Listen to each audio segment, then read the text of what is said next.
ये कहानी लास्ट तक जरूर देखें। एक औरत जब मंदिर जाती तो रास्ते में एक नौजवान रास्ता रोककर खड़ा हो जाता। एक दिन औरत ने रुककर कहा, मैं कितने दिनों से देख रही हूँ, तुम मेरे रास्ते में खड़े मिलते हो, क्या माजरा है? उसने खुलकर बात की और कहा कि मैं तेरा चाहने वाला हूँ और तुझे हासिल करना ही मेरी जिंदगी की इकलौती तमन्ना है। औरत ने कहा, अच्छा मेरी एक शर्त है। नौजवान उतावला होता हुआ बोला, जल्दी बोलो, अभी पूरी कर दूंगा। तुम्हें बस एक छोटा सा काम करना होगा। 21 दिन तक रोज मंदिर जाओ और सत्संग सुनो। 21 दिन में तुम्हें यहीं मिलूंगी और तुम्हारा इंतजार करूंगी, फिर जहां कहोगे चल पड़ेंगे। नौजवान बोला, ठीक है, 21 दिन मंदिर में सत्संग सुनने से तू मिल जाए तो यह कौन सी बड़ी बात है। नौजवान 21 दिनों तक हर रोज मंदिर गया और सत्संग सुना। 21वें दिन जब वो सत्संग सुन के जैसे ही वापस लौटा तो वो औरत वहीं खड़ी थी, पर उसने उसे देखा ही नहीं और नजरें नीची करके जाने लगा। लड़की ने कहा, जाने वाले ध्यान दें, मैं तेरे लिए खड़ी हूँ। नौजवान नजरें नीचे किए हुए ही बड़े इत्मीनान से बोला, अच्छे से वही खड़ी रहो। मालिक ने दिल का ताल्लुक अब उस परमात्मा से जोड़ दिया है। निष्कर्ष दोस्तों, जब एक इंसान अपने दिल को सच्चे दिल से परमात्मा के साथ जोड़ लेता है तो उसकी सारी दुनियावी इच्छाएं और मोह माया समाप्त हो जाती हैं। सच्ची भक्ति और आस्था से इंसान के जीवन में शांति और संतोष आ जाता है और वह अपनी सभी इच्छाओं से ऊपर उठ जाता है।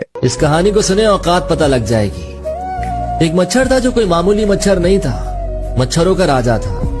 तो सारे मच्छरों को उसकी जगह देखनी थी कि वो कहाँ रहेगा। उन्होंने डिसाइड किया कि हाथी का कान बहुत अच्छी जगह है। अब जो मच्छरों का राजा था वो हाथी के सामने गया और बोला, तुम्हें अपने आप को खुशनसीब समझना चाहिए कि मैं तुम्हारे कान में रहने वाला हूँ। तो हाथी ने कुछ नहीं कहा, चुपचाप खड़ा रहा। तो मच्छर ने वहां पे रहना शुरू कर दिया। कुछ दिन वो वहां रहा, फिर डिसाइड हुआ कि अब किसी दूसरी जगह रहा जाएगा। अब फिर वो हाथी के सामने गया और बोला, मुझे पता है तुम बहुत दुखी हो, लेकिन मुझे जाना पड़ेगा। तो हाथी ने कुछ नहीं कहा। मच्छर ने एक बार फिर बोला, हाथी चुप रहा, उसने कुछ नहीं कहा। तीसरी बार जब वो चिल्लाकर बोला तब हाथी को थोड़ा बहुत सुनाई दिया। हाथी ने उसकी तरफ देखा और बोला, तुम कौन हो? खैर जो भी हो, मुझे कोई फर्क नहीं पड़ता। तुम कहाँ रह रहे थे, कैसे रह रहे थे, मुझे तो ये भी नहीं पता कि तुम कहाँ रह रहे थे।